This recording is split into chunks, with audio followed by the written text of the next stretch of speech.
Buenas tardes, querida audiencia. Estamos acá reunidos, un grupo de colegas, estudiantes de la licenciatura en Derecho y Ciencias Políticas de ISAE Universidad, específicamente de la Cátedra Derecho Penal, guiada por el jurista penalista Eduardo Paredes.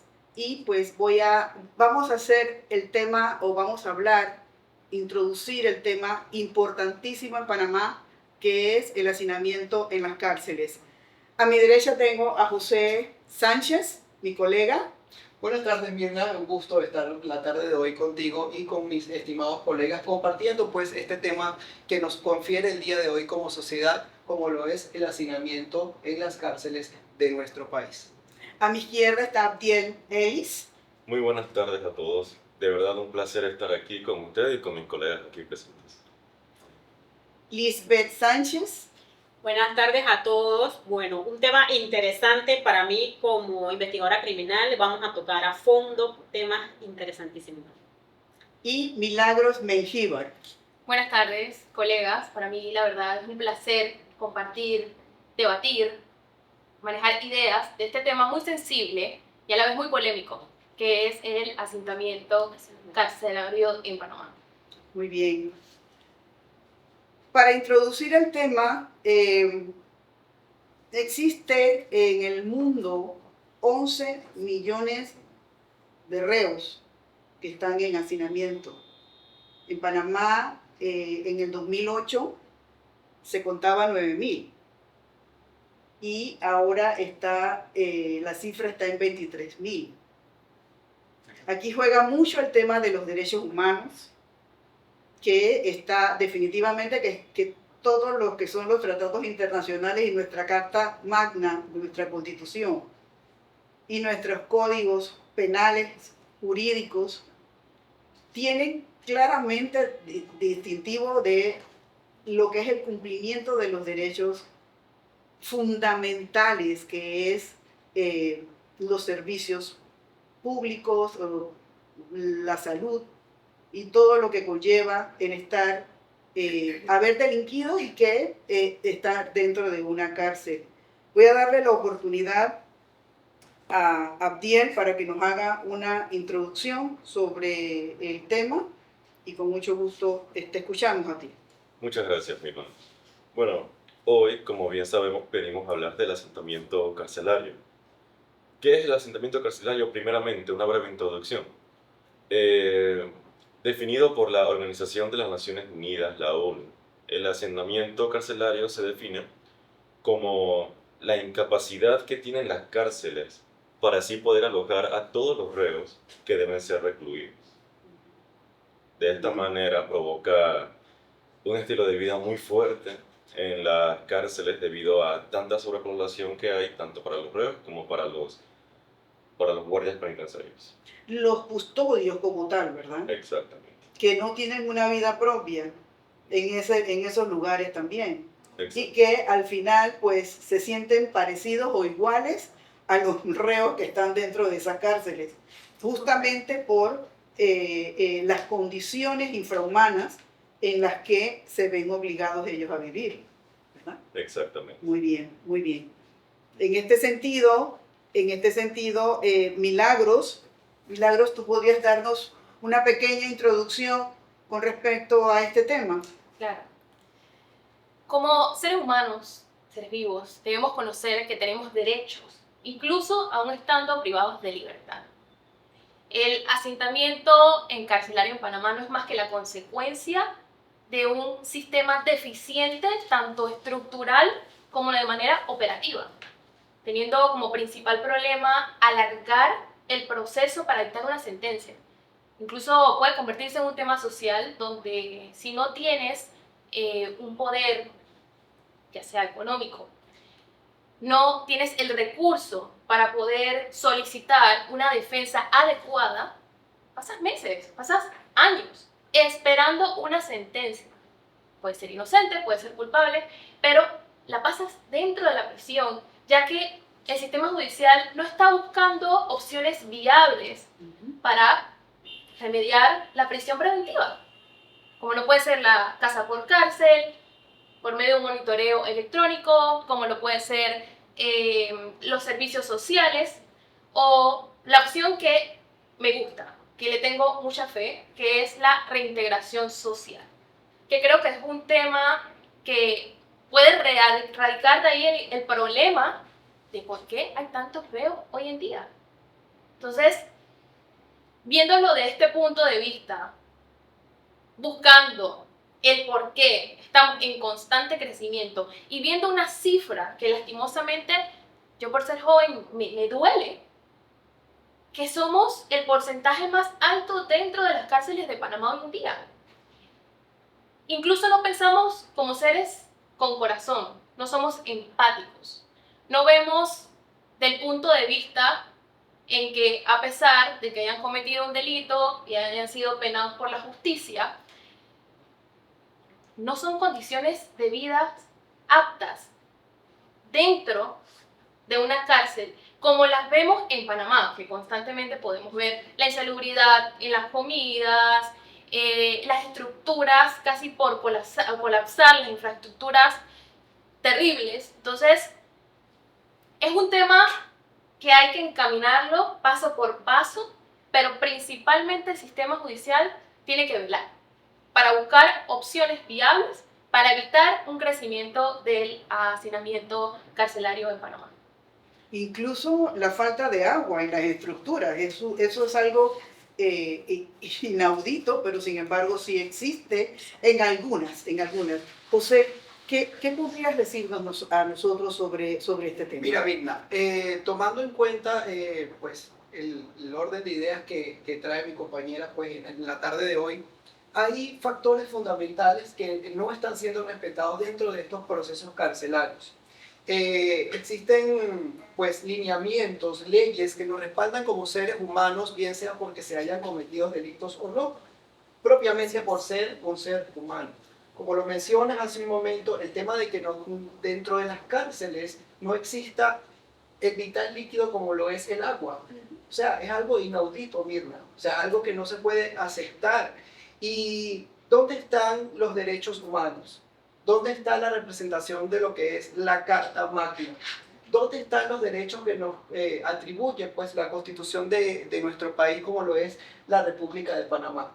Entonces ahí es donde nosotros vemos este fragmento, esta ruptura de la no aplicación de las leyes que las tenemos.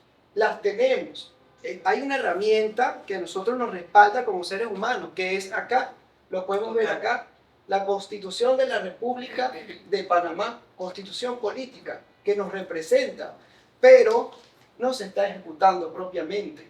Hay derechos, hay deberes, y propiamente, aunque se hayan cometido delitos, estas personas están pues dentro de estos derechos y deberes que se le deben ser respetados y aplicados dentro de la norma de este país. ¿Tú pensarías que falta voluntad en este país? Totalmente, con las leyes que existen, con la infraestructura que existe y que el presupuesto que ahora está en 130 millones de dólares para el Ministerio Público, que no sean destinados esos dineros de una manera dedicada a esa parte del hacinamiento o de las cárceles, porque solamente una, que creo que es el Renacer, correcto, que es que han hecho algunas adecuaciones y que pues esa población es la que, a ver, sus delitos son los menores, por decirlo de ese punto de vista, porque al final sí es cierto que no se puede unir a los que delinquen con un delito mayor,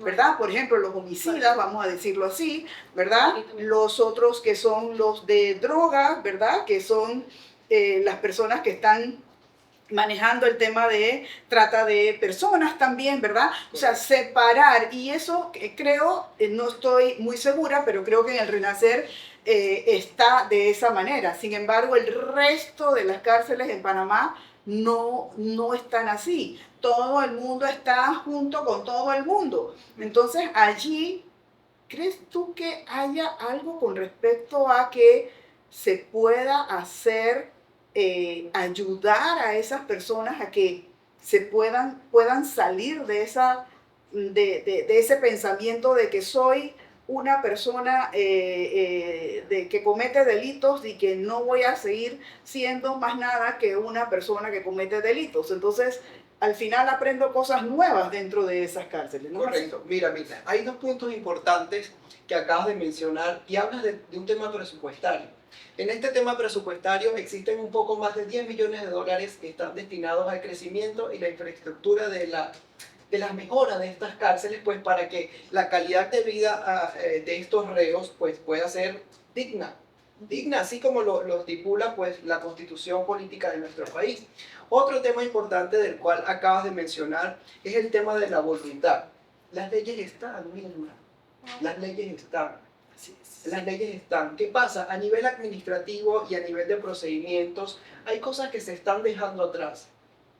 Pero sí existe un respaldo jurídico que nos permite nosotros poder aplicarlo y cuando tú lees y te documentas y ves un poco más allá, tú dices, ya va, pero aquí la ley está, aquí está para aplicarla.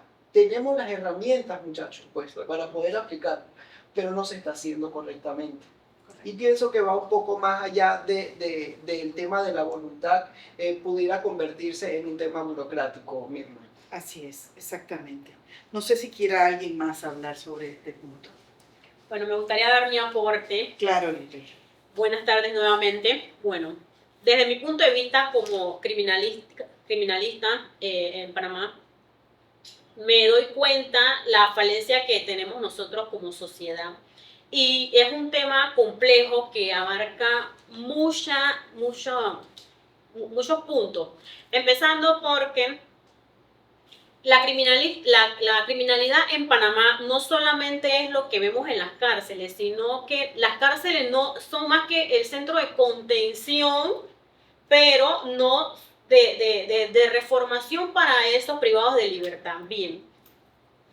Si nos damos cuenta, en las cárceles muy raros son los casos que salen con una nueva perspectiva de cambiar su vida, sino que se convierte en una universidad del crimen por el punto de vista que todos tenemos y por lo que vemos, que no es una reformación del individuo como tal, sino que entra como bien decía el compañero, a mezclarse con otros. De repente entra un compañero, entra un individuo por un delito menor y se mezcla con un individuo que tiene homicidio. Exacto. Entonces, totalmente.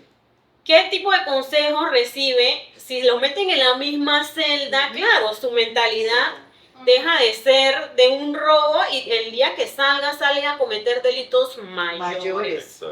Entonces, por otro lado, nos damos cuenta que Panamá le hace falta política criminal que de verdad tenga la certeza.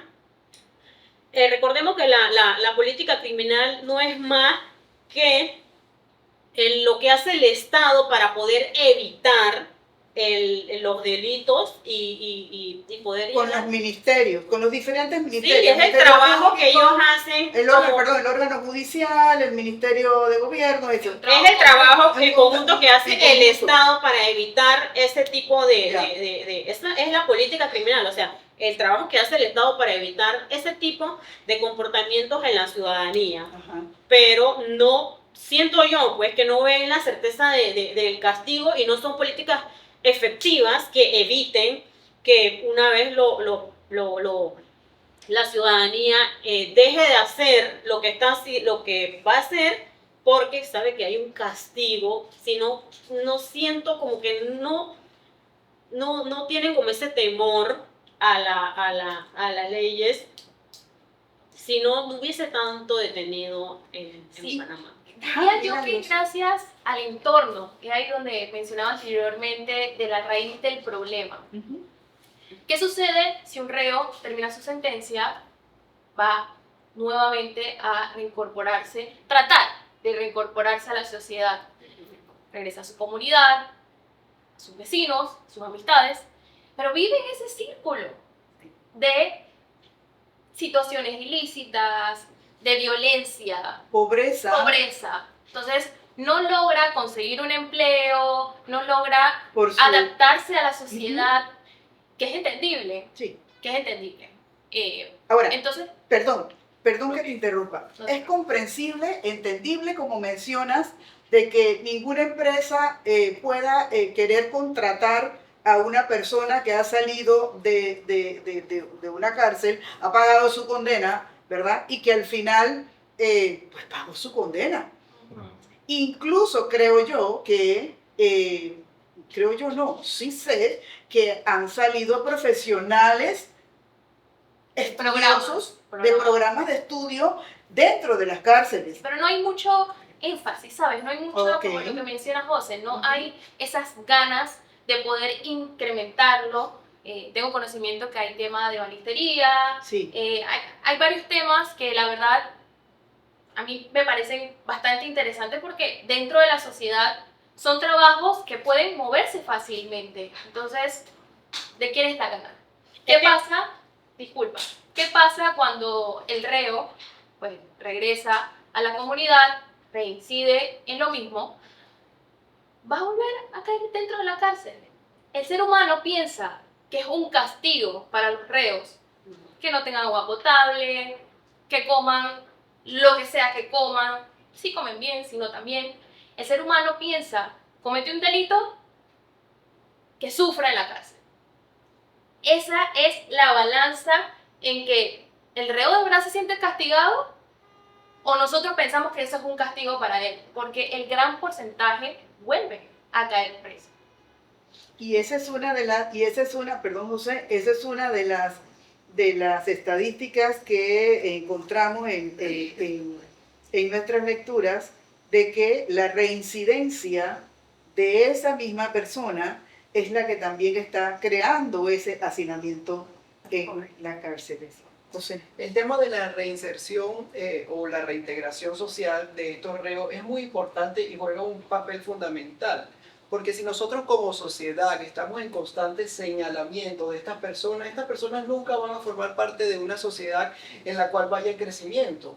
Porque si bien es cierto, una persona cometió un error, un delito menor, vamos a decirlo, por ejemplo, posesión de drogas, y esta persona cumplió su condena, y pues realmente está arrepentido de lo que hizo en su momento, como sociedad lo vamos a señalar toda su vida cuando eso lo hizo, por ejemplo, cuando el joven tenía 20 años, nosotros lo vamos a castigar como sociedad el resto de su vida. A crucificar, Sí, crucificar. correcto, Mirna. Entonces pienso que hay un tema social en el cual tenemos que trabajar también, y es un factor fundamental en la cual, en el tema de la reinserción, las cárceles deben trabajar en esto de que, mira, ya estas personas están cumpliendo sus penas y yo debo buscar la manera de que esta persona se convierta en una persona de bien para la sociedad y no caer en este tema, pues, de la reincidencia.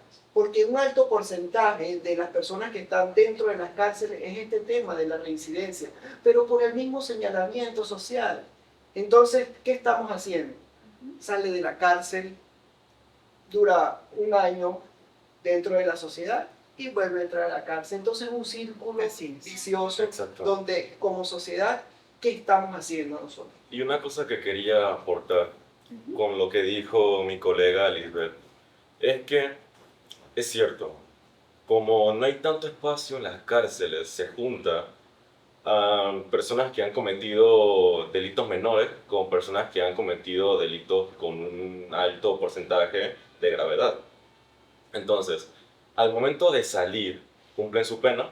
Al salir hay tres tipos de personas: las que aprenden y buscan la manera, con el apoyo de sus familiares, de seguir adelante; los otros que, al compartir la misma mentalidad que los que han cometido delitos de gravedad, cometan esos delitos y vuelvan a la cárcel; y el tercero, los que salen con traumas, porque al estar influenciado bajo tanta presión de los reos, de la mala alimentación, de los guardias, hay algunos guardias corruptos, que no importa quién sea, te van a tratar con dureza Total. por el simple hecho de estar en la cárcel. Te tachan los mismos guardias de una mala persona. Y entonces, como dijo el colega José, eso también tiene que ver con nosotros como sociedad, de brindarle apoyo a esa persona que no sienta que al salir de la cárcel sigue en el mismo entorno de la cárcel, siendo tachado, siendo apartado y visto como un delincuente. Debemos darle esa honra. Quisiera aportar algo a lo que acabas de mencionar. Ahí es donde entra lo que dijo mi colega José. Hay papeles que respaldan. Dentro de la Constitución Política de la República de Panamá no dice con exactitud un artículo del hacinamiento en carcelario. Con exactitud, hablo con exactitud. Pero hay artículos que respaldan la integridad de cada reo. Hablo de reo porque somos personas y tenemos los mismos derechos. El artículo 17 menciona varios derechos que son resguardados bajo la ley, entre esos el derecho de la vida. Así es. En la ley número 69 habla sobre la obligación médica que tienen los reos en la sociedad. Y así vamos, leyendo e instruyendo porque, como dijo José, está el material. Mira, están las leyes y eso me llenó de satisfacción el hecho de poder introducirnos a la Constitución, al Código Penal, al Código Judicial. Y quiero citar el artículo 28 de la Constitución Política que habla, y cito, el sistema penitenciario se funda en principios de seguridad, rehabilitación y defensa social. Se prohíbe la aplicación de medidas que lesionen la integridad física, mental o moral de los detenidos. Se establecerá la capacidad de los detenidos en oficio que le permitan reincorporarse útilmente a la sociedad, que es lo que estamos conversando. Está en nuestra Carta Magna. Sin embargo, la pregunta que me hago y que tal vez pueda responderme, tal vez no tengo la respuesta positiva, tal vez, pero a mi criterio pienso que si esto está escrito, ¿por qué no se ejecuta? ¿Quién tiene que ejecutar? Bueno, definitivamente que el Estado. El Estado tiene los garantes para poder lograr ejecutar y que los derechos humanos se cumplan. Y que, por ejemplo, hace unos días atrás, la ministra de Educación tuvo una excelente idea en la reconstrucción de las escuelas ahora en tiempos de vacaciones de los niños, las escuelas públicas. Eso fue una idea, pero ya vi en las noticias de que se hizo realidad. E entrevistaron a los reos y están felices.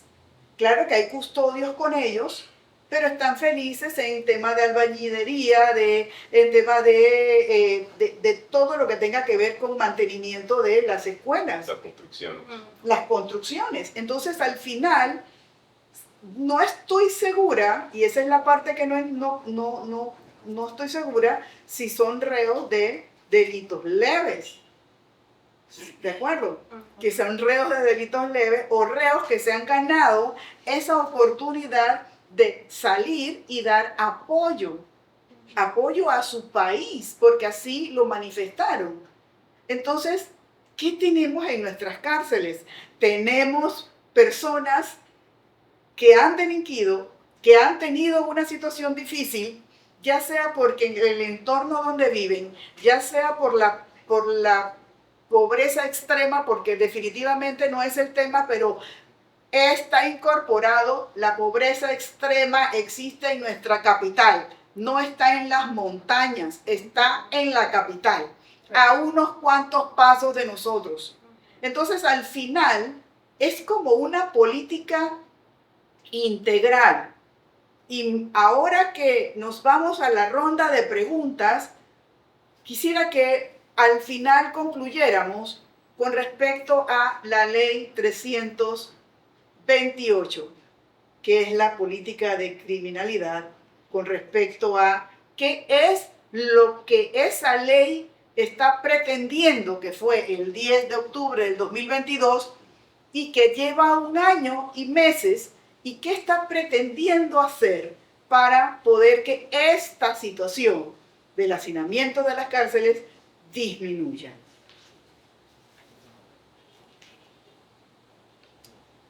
José, el hacinamiento carcelario en Panamá viola las normas internacionales sobre derechos humanos. Evidentemente sí, mi hermano.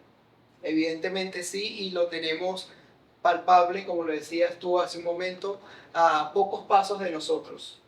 Pocos pasos de nosotros, pues realmente la Constitución Política de la República de Panamá, en su artículo número 4, manifiesta que Panamá se adhiere a todos los tratados y convenios internacionales y los respeta de esta misma manera. Entonces, si nosotros estamos fundamentando la aplicación de la ley en tratados internacionales y nuestra propia Constitución, debe ser aplicado, Mirna. Hablamos también del artículo número 17 de la Constitución, que nos habla sobre pues, los derechos, garantías fundamentales de un ser humano, que nos habla del derecho a la vida, derecho a la libertad y el derecho a la honra. Propiamente en este tema que estamos debatiendo, estamos hablando del derecho a la vida, porque estos reos están desmejorando su calidad de vida allí dentro pues, de estas cárceles que no están bajo las condiciones necesarias realmente para que una persona pueda vivir y cumplir su condena en estos espacios tan deprimentes y con muy pocas garantías pues para ellos. Además de esto, hay un rompimiento o una ruptura en lo que son las reglas Mandela, ¿sí? Que estamos hablando de cumplimiento de leyes internacionales.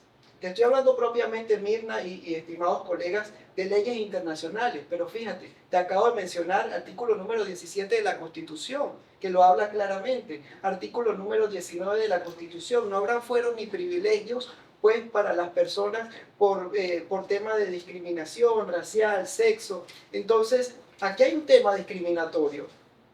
Porque la persona cometió un delito, yo la voy a discriminar de por vida.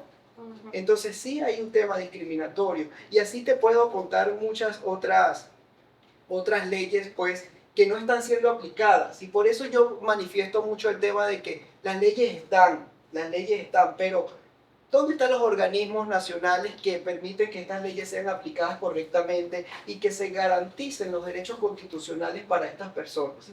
Como lo es la Defensoría del Pueblo. Correcto, así es. Entonces, lo que tú manifiestas, la Defensoría del Pueblo, ¿para qué está? Para todos nosotros. Y hay un artículo acá en nuestra Constitución que indica que ellos son los garantes de la supervisión de estas cárceles. ¿En qué momento sucede eso? ¿Bajo qué lineamientos nosotros como sociedad observadora vemos de que esto se esté aplicando correctamente? Mira, a mí me gustaría hacer un trabajo de campo. Totalmente. Estoy de acuerdo. Totalmente. Porque al final nosotros estamos acá debatiendo el hacinamiento carcelario, pero tenemos esas lagunas de saber qué es lo que ocurre realmente, solo lo que vemos en los noticieros, ¿verdad? Lo que ocurrió en el 2006 con reos en la cárcel de Las Tablas. Correcto. Donde hubo los policías atentaron contra los reos, hicieron cosas inhumanas contra los reos, y que al final eso ha llegado a los tribunales internacionales y aún no ha habido un pronunciamiento o un dictamen, un veredicto, un fallo sobre eso. Imagínate tú desde cuándo. Entonces, al final, yo no quiero pensar que hayan tentáculos que impidan, ¿verdad? Yo creo en los organismos internacionales de derechos humanos, creo fielmente en ellos, y que incluso la ministra pasada de gobierno pidió que vinieran a visitar, y vinieron a visitar las cárceles de Panamá para poder determinar si verdaderamente se estaban cumpliendo los derechos humanos. Ahora, lo único que no encontré fue cuál fue el resultado. Pero sí tienen como Panamá está vinculado a esos tratados, hay unas cláusulas dentro de esos tratados en donde ellos pueden venir a inspeccionar. Y si estamos en esta situación, ¿cómo es posible que nosotros, que no haya un pronunciamiento de parte de ellos? Y si los hay, pues no lo han notificado, ¿no? Hay que investigar un poco más. Permiso, bueno, yo tengo un trabajo de campo que realicé dentro de Colón. Un estudio como criminalista. Dentro de la cárcel de Colón, que es Monte Esperanza. Yo he entrado a Monte Esperanza y he podido palpar y percibir lo triste que es la vida de estas personas que viven y pagan su condena dentro de estas cárceles. Le doy detalles a profundidad sobre, hay una epidemia masiva de dengue dentro de esta cárcel en específico, y es por el problema del agua, como bien antes lo comentaban, el problema del agua. Evidentemente no hay agua dentro de la cárcel. Ajá. ¿Y qué tienen que hacer los detenidos? Guardar en tanque, pero no lo puede vertir porque está sucia, porque no saben cuándo va a volver a venir. Entonces eso los obliga incluso a tomar agua. Muchas veces tienen que colarla y eso es triste, es triste. Inhumano, totalmente. Entonces, muchas veces tienen que comer, me contaban ellos que muchas veces pedían agua caliente para hacer sopa china y ese tipo de cuestiones. Y el agua se calentaba abajo, pero resulta que ellos están en el piso de arriba, pues. Y cuando ellos iban repartiendo por ahí, cuando llegaban arriba ya el agua estaba fría. Entonces, ¿qué haces tú? Comerte eso, así muchas veces la comida echada a perder. O sea, que está bien, como dicen los compañeros, tienen que pagar su condena, bien, están pagando una condena, pero ¿por qué nosotros la sociedad lo volvemos a condenar nuevamente a vivir una situación tan precaria? Recordemos, ellos son seres humanos, podrían ser incluso nuestros familiares que estuviesen viviendo algo parecido, y es muy, muy, muy lamentable el nivel de precariedad con que ellos viven. Y eso es así porque el ser humano siempre tiene la tendencia a tachar a una persona. Si hizo un homicidio, aunque sea sin culpa, toda su vida lo van a tachar de asesino. Y eso no es así porque a la final es un humano como nosotros, es una persona. Está bien, cometió un error, pero pagó su condena y trata de seguir adelante. Y eso es lo que tenemos que ver nosotros como personas, darle el apoyo que se merece. Totalmente de acuerdo. Gracias, Atiel. Milagros, ¿cómo afecta mental y físicamente a los reos en el hacinamiento carcelario que tenemos en Panamá? Bueno, mira, un tema que yo siento, confirmo, la salud mental, combinado con la salud física y otros efectos, claro está. El impacto negativo que tiene la salud mental dentro de la cárcel para los reos es significativo para la reintegración de la sociedad. ¿Qué pasa? Como menciona mi colega Lisbeth, hay infecciones, hay enfermedades. En una cárcel, en una celda que deberían dormir 2 personas, duermen 7, 8, 9, el que quepa. Entonces, claro, se propagan más las enfermedades, ¿no? Las infecciones. Otro tema también importante es el físico. la constante violencia que hay gracias a la mente.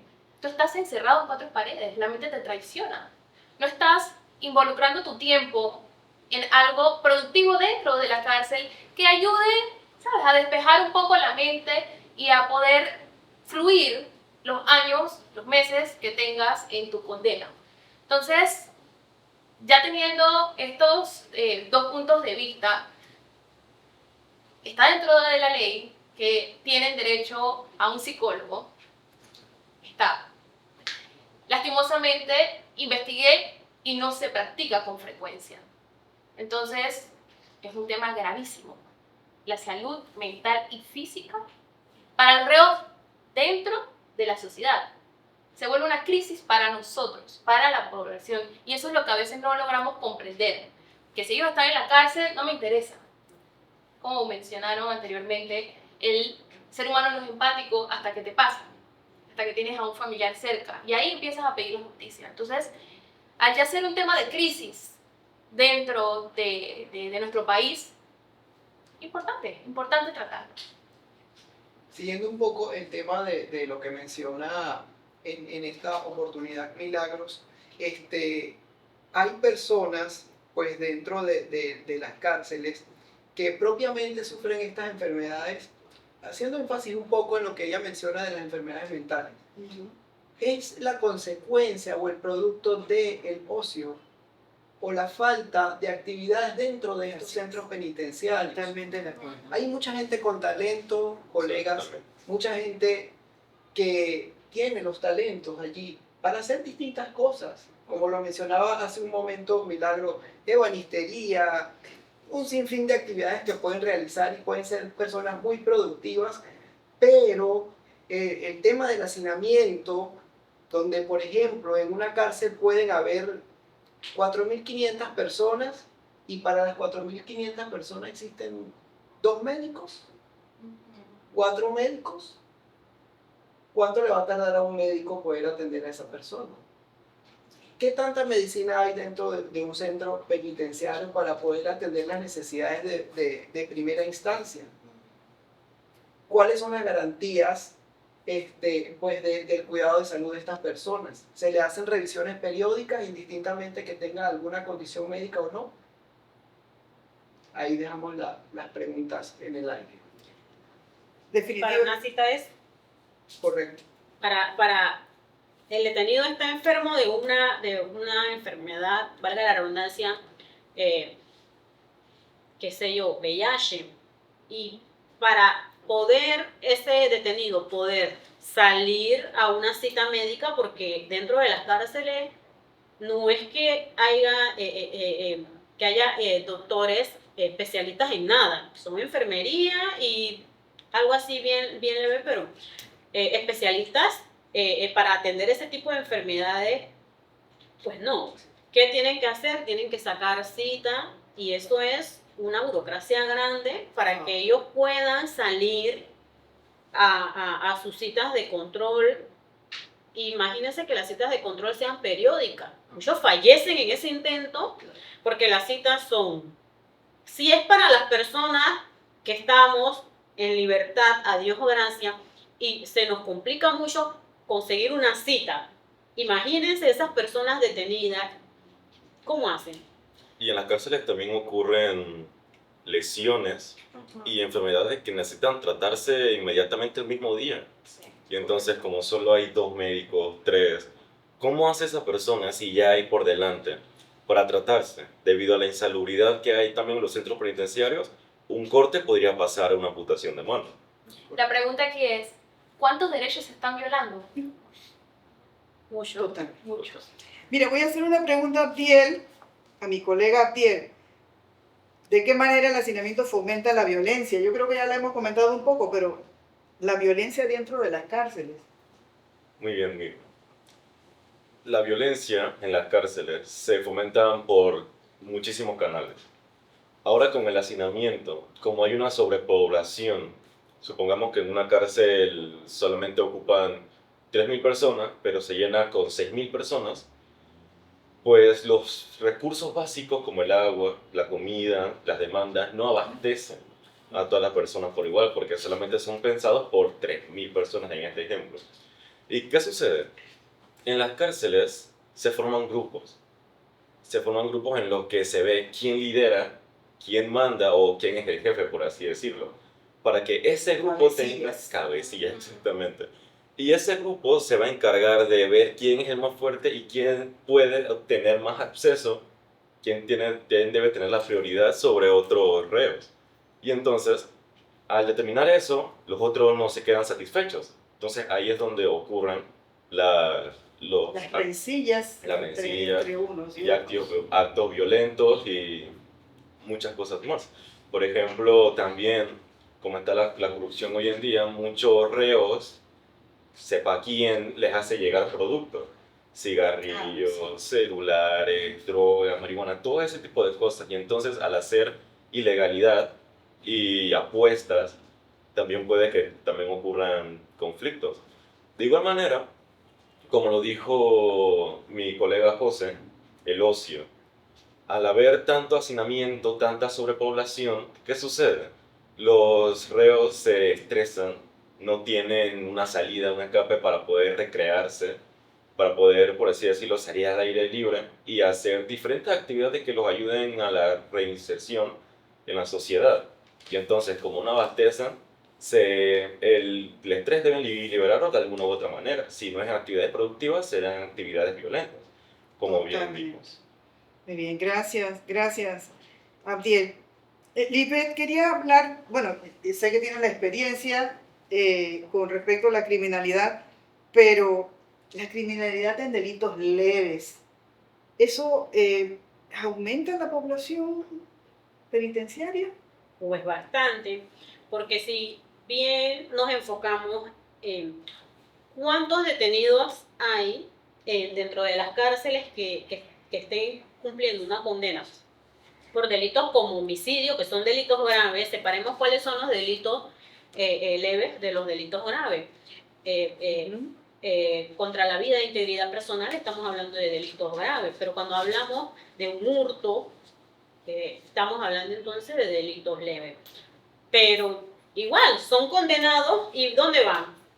Exactamente van al mismo entorno, como lo decía al principio, a mezclarse con personas que tienen un prontuario delictivo muy fuerte. Entonces, ¿cómo salen? Salen con la mentalidad de que la sociedad ya no me quiere, la sociedad me margina porque salgo pago mi condena, salgo a la cárcel y nadie se quiere acercar a mí. ¿Por qué? Porque fui condenado por un delito menor, pero fui condenado por un delito. No me quieren dar empleo, no puedo convivir con la sociedad. Entonces, ¿qué los orilla a esos individuos? Nos orillamos como sociedad a volver a cometer otro delito. Entonces, da tristeza porque muchas veces los delitos menores los cometen personas muy jóvenes. Ahorita mismo yo estoy trabajando en un proyecto con los menores infractores en Rufo Aray, que es una de los colegios en Colón, donde más se escucha que mataron a fulano, encontraron a mi hermano con arma.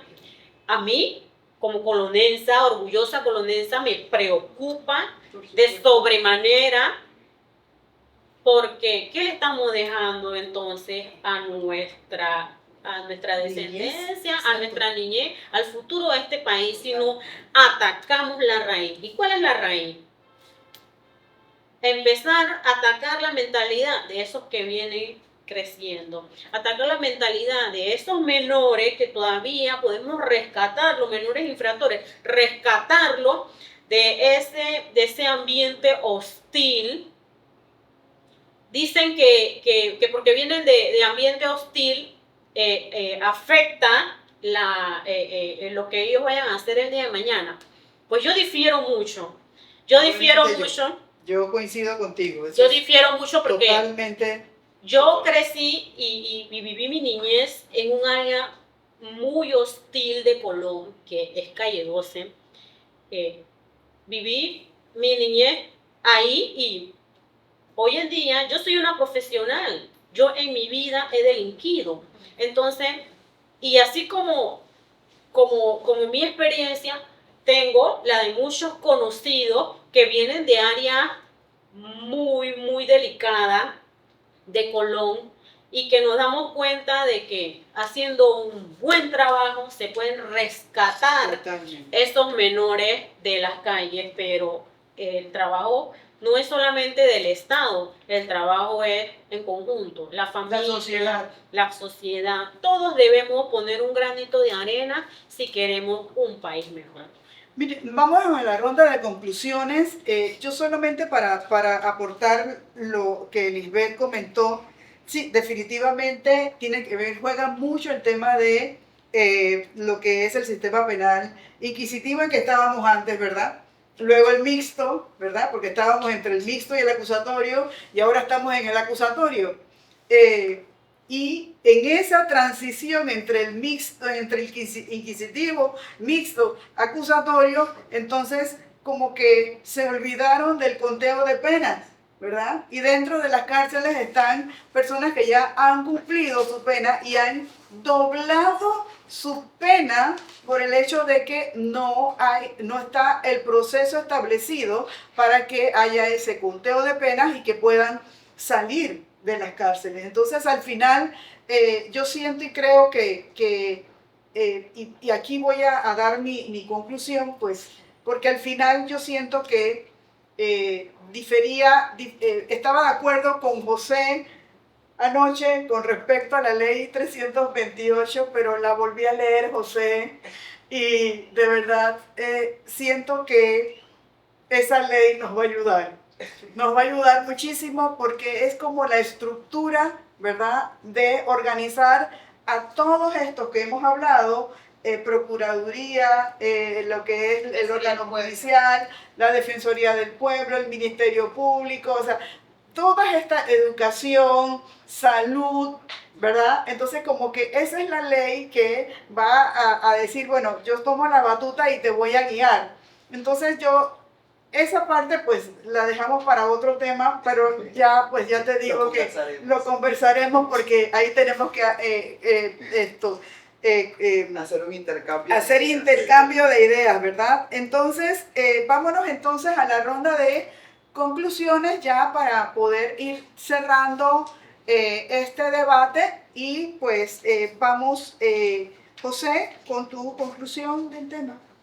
Mira, Mirna, estimados colegas, realmente el hacinamiento es una realidad que no podemos tapar el día de hoy con un dedo, tomando en cuenta que es un tema tan grave y se llegó a mencionar que se convertía en un tema de salud pública. Así que nos compete a todos como sociedad pues, poner nuestra opinión y decir qué está bien o qué no está bien. Desde mi perspectiva, desde mi punto de vista, pudiera poder decir que darle agilidad a los procesos que tenemos actualmente pudiera reducir altamente este tema porcentual que tenemos con el tema del hacinamiento acá en Panamá. Y adicionalmente a esto, también pues de las personas que queden allí dentro de las cárceles, de cierta manera le va a mejorar su calidad de vida. Porque van a tener acceso pues algo más palpable, más cercano a un médico, a los servicios básicos, luz, agua, alimentación, una mejor alimentación. Entonces, si le damos agilidad a estos procesos y podemos aplicar las leyes que tenemos, no hay que inventar leyes, primero. No hay que inventar leyes, las leyes las tenemos, pero tenemos que aplicarlas de forma ágil, de forma expedita, para que esto sea ejecutado. Y yo creo que si esto se toma en cuenta, al cabo de 1 o 2 años, pues tuviéramos un sistema penitenciario mucho más productivo, mucho más ágil y tanto para las personas que están dentro y nosotros como sociedad que estamos fuera, sería muy gratificante que esto funcionara de esta manera. Gracias. Obviamente es un punto de vista el cual puede ser debatido y cada quien tiene la perspectiva pues, que pueda tener. Gracias, José. Milagros, ¿tu conclusión? Colegas, De verdad que ha sido un placer debatir con ustedes un tema muy sensitivo y concuerdo totalmente contigo, José, en tu conclusión. El hacinamiento carcelario no es un tema aislado, es un tema de crisis.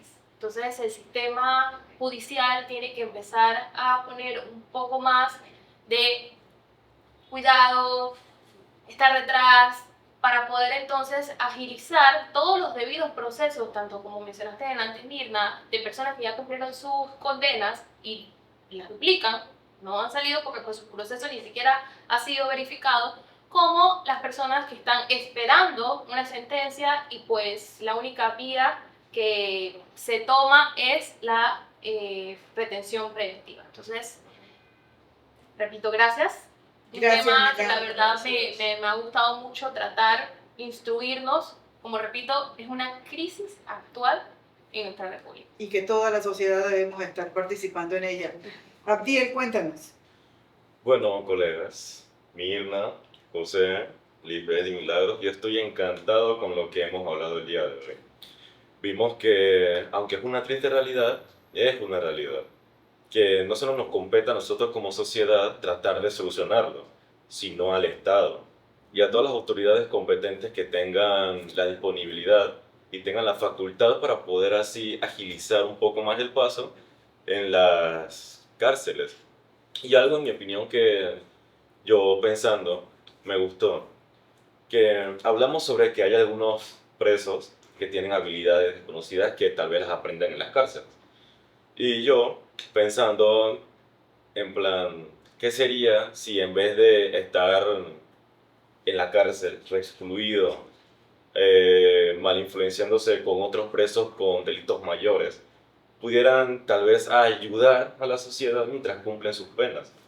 Ya vemos que hay muchos lugares contaminados, parques sucios. Qué mejor que los reclusos puedan colaborar con la sociedad limpiando, arreglando los parques, construcciones, jaunerías, todo ese tipo de cosas para así poder saldar la deuda que tuvieron con la sociedad a la hora de cometer un delito, ya sea involuntario y voluntario. Y la verdad es que sí me ha encantado y la verdad es que Gracias, es Abdiel. mucho gozo para nosotros. Qué bueno. Lisbeth, Bueno, yo quisiera compartir con ustedes, muchas gracias por haberme invitado. Yo quisiera compartir con ustedes datos de un trabajo que yo realicé en el año 2022 y arrojó cifras alarmantes sobre el porcentaje que manejan de hacinamiento en las cárceles y les voy a compartir con ustedes, por ejemplo, de mayor a menor, cuáles son esas cárceles, son esas provincias, porque lo investigué por provincia, y cuál es la cantidad de reos que debiese tener, cuál es la cantidad de reos que tiene y cuál es el porcentaje que arroja entonces de hacinamiento. Empecemos por Veragua. Veragua debería tener capacidad para 150 reclusos y resulta ser que tiene 683 reclusos. Eso quiere decir que tiene un porcentaje de hacinamiento de un 355%. Si nos vamos a Coclé, Coclé tiene 310, capacidad para 310 reclusos y resulta que en realidad están cumpliendo su condena. ¿Cuántas personas? 987 reclusos. 218 es el porcentaje que arroja. En cuanto a Los Santos, 75% de reclusos es la capacidad máxima para las cárceles y 293 reclusos es quien las ocupan en estos momentos y arrojando un 291%. Bocas del Toro, 292 reclusos y hay 656, arrojando esto un hacinamiento de 125%. Chiriquí, 1030 reclusos es la capacidad que maneja las cárceles en dicha provincia y 2155 reclusos es quien ahorita mismo están pagando condena. Y el porcentaje 109%. Mi querido Colón, 1.546 reclusos. ¿Y cuántos reclusos tiene? 2.325, disculpen, de 50% es el hacinamiento. Panamá, 11.070 reclusos y... ¿Qué es lo que la cárcel tiene que tener? Sí, 11.070 reclusos y tiene 14.408. Pero ese es de todas las cárceles. Sí, o de una. No, es el cálculo por provincia. Por provincia. Muy bien. En cuanto a Darién, entonces vemos que Darién es la única provincia que no tiene hacinamiento. O bueno, no lo tenía en el año que yo realicé esta investigación, que fue en el 2022. Ajá. Resulta ser que Darién tiene 18% de reclusos, es su capacidad. Y tenía en ese momento 16%. Eso quiere decir que menos 11% no hay. En ese momento no había. Eso es hacinamiento. Hacinamiento. Entonces, como conclusión, nos damos cuenta que si una cárcel, por ejemplo, la de Panamá, tiene 11.700, capacidad para 11.700 reclusos y la ocupan 14.000, ¿dónde duermen esos demás reclusos? En hamaca, en el piso. No quisiera imaginármelo. Es triste. Es totalmente triste. Y bueno, mi conclusión con la población, con ustedes y con todos los que nos escuchan y nos han visto, es tenemos que prestarle atención a la política criminal que se está realizando en Panamá para que sea certera, efectiva, y de esta manera empezamos a reducir y que en un futuro no muy lejano estos números bajen significativamente. Muchas gracias. Gracias a ti. Gracias, colegas. De verdad que fue un honor estar con ustedes en esta tarde con respecto a este tema de hacinamiento en las cárceles. Le damos las gracias a la audiencia por habernos escuchado. Esperamos que nuestros comentarios no queden en vaso roto, sino que al final pues queden en posibilidades de mejorar. Muchísimas gracias y hasta pronto. Hasta pronto. Chao.